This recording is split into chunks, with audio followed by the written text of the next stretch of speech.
This is my brand new Spyderco Military 2, but unfortunately it has a tummy ache, so in today's video we will take it apart and give it a thorough cleaning. And meanwhile we complete our primary objective. As a side quest, I will show you my secret cheat code that turns washers super duper smooth and shiny, which greatly improves a knife's action. Plus I'll also reveal a foolproof technique on how to apply the perfect amount of Loctite on your knife screws. Greetings fellow seekers of steel. I'm both happy and sad that I'm rolling this episode. I feel great because I always wanted to put my hands on a Spyderco Military 2, but I'm also a bit disappointed because the knife I received had a weird inconsistent action right out of the box. To raise the stakes even higher, this is a premium, limited version of the Military 2 that comes with S90V blade steel and fancy carbon fiber handle scales. As my first attempt, I tried to lubricate it and as a result some strange black tar started dripping out of the pivot, which made me very curious, so we will have to take this knife apart. To perform today's knife surgery with style, we will use this brand new Spyderco shop mat from Blade HQ. So first of all, let's take off the pocket clip, as it completely covers one side of the pivot, which is held in place by 3 T6 screws. To get rid of them, I will use my Boker/Viha driver kit, which is my favorite tool when it comes to playing Lego with my pocket knives, because it's short and chubby, that makes it very accurate and easy to use. I also really like this shop mat, because it can hold all the screws, driver bits and access knife parts separately in different compartments. And now that we got rid of the clip, we can move on and take out one of the pivot screws. Whoa, wait a second, this is odd. Yo guys, am I tripping? No f***ing way. This pivot screw is actually a T15. Yo, I cannot believe this. Spyderco finally upgraded the hardware, let's go! Okay, so let me explain what just happened. I remember that most of my previous Spyderco knives came with T8 pivot screws, and I always wished their parts were more robust, as I was always afraid of stripping them. And finally we got some big boy screws on our big boy knives. Did they up the other parts as well? Nope. The body screws are still T8s, and the clip screws have super tiny T6 screw heads. So I still have to be gentle with those ones, but I'm really hyped that they put a larger screw on the pivot. It is definitely a step in the right direction. Now after removing the pivot screw, I'll go ahead and take out the rest of the body screws, but only from the show side, since Spyderco designed the military series in a very special way, as the lanyard hole on these knives is actually a flare tube, and unless we are doing a full-on scale swap, it is absolutely unnecessary to take these knives completely apart. This includes the PM2 and even the Para 3, as we can easily service all these knives by simply rotating them open around the flared pivot tube, which makes fixing these knives a lot more convenient. The only thing we have to watch out for is the locking mechanism, so to play it safe, I'll make sure to keep one of my fingers on the lock bar. And now that the knife's internal parts have been finally revealed, we can all see that this brand new knife, for some strange reason, looks dirty. I know that a knife factory is not a surgical ward, but a brand new knife should definitely not look like this out of the box. First I thought it was some powdered carbon fiber that stuck around after the milling, but after it refused to come off the washers, I realized that it was some kind of weird oil.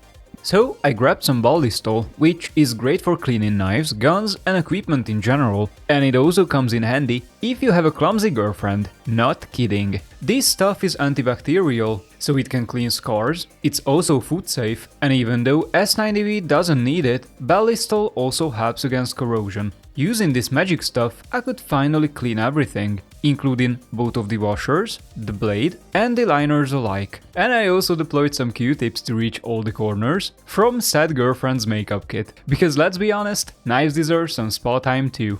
And fun fact, the birthday of the blade is February 2024, which was lasered into the steel, and I really enjoy exploring these hidden details under the hood. The Ballistol treatment made everything clean and shiny. You can even see my camera lights getting mirrored back from the liners. And this is exactly how they were supposed to look like out of the box.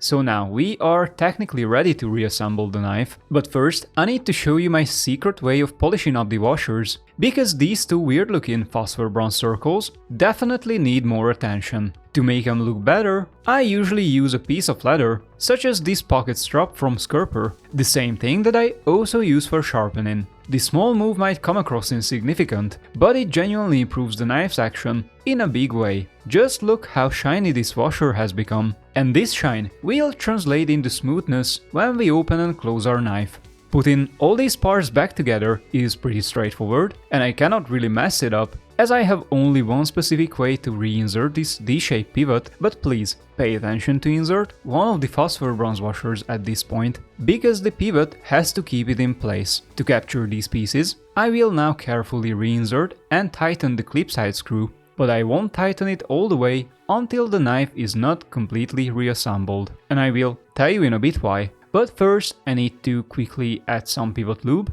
reinsert the blade, and then add 2 more drops of pivot lube again. And right now I'm being extra careful not to over lubricate my knife, because dirt and pocket dust can easily stick to the excess lubricant, which will eventually make the action worse. So I just put 2 tiny drops on the washers and my knife is good to go. The primary function of lubricants on a Spyderco knife is not to enhance the action anyway, as most Spyderco folders can achieve buttery smoothness even without lubrication. In my experience, using high quality oil will mostly keep corrosive liquids like fruit juice or body sweat away from the knife's action.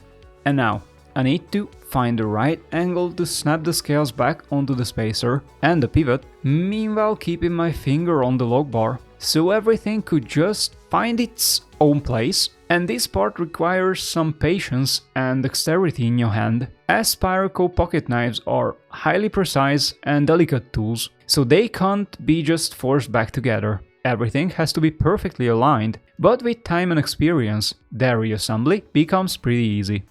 Oh, and before I forget, here is the thread locker trick that I promised you. In the country where I'm staying right now, Loctite sticks are unheard of, so my makeshift way to apply the perfect amount of thread locker is to pour a generous amount of blue Loctite on a napkin and use it as a dip for my screws. This method is much more practical compared to pouring Loctite from the container directly on the screws one by one. This napkin trick will also pull some water out of the thread locker, making it much thicker, so it will cure faster and hold stronger. And now that everything is back together, it is finally time for us to fine-tune the knife's action. It's very important that at this point, all the body screws should be somewhat loose, since they need to get retightened gradually, little by little. The very same way we change tires on a car, as an example. This way everything stays aligned, and we can prevent developing tension between these precisely made tolerance pieces. And now that everything is tightened, I just need to play around with the pivot until I find the sweet spot where the knife can open and close well, but it does not have any blade play. Some people like their knives a little more drop shoddy and they don't mind the blade play, but personally I like my Spydercos a little bit on the stiffer side, and also this is a brand new knife, so it will break in anyway. And now that I got a pretty smooth action, it is very important that I will have to stop playing with the knife, because the thread locker needs to cure. I know that fidgeting with a Spyderco is very tempting, but the vibration can mess with the Loctite, so usually I just leave the knife shut for a couple of hours. To rev up this project, I just need to install the Spyderco spoon clip, and my knife is good as new. I hope you found this video useful, and if you'd like to see the full review of this knife, make sure you hit subscribe, because it's coming soon. Before filming that, I just wanted to make this knife a little more presentable. Also, if you'd like to watch the comparison between the Spyderco Para 3, PM2 and this big ass military 2, you should watch my previous video by clicking on this card. Thank you for sticking around all the way, and I'll see you in the next one.